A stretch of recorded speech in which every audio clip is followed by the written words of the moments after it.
December 31, 6:30 na po ng gabi. Napakahirap ng trabaho namin bilang embalmer dahil hindi namin nalalaman kung kailan kami magkakaroon ng trabaho. Tulad ngayon, halos lahat nasa kanya-kanyang tahanan, nagsasaya dahil sasalubungin ng panibagong taon.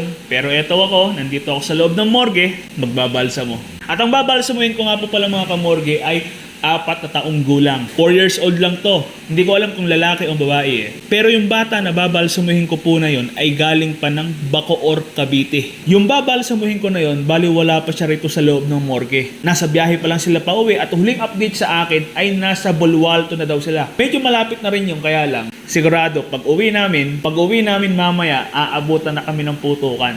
At yun, update ko na lang kayo sa mga mangyayari sa magiging pagbabalsamo ko doon sa 4 na taong gulang.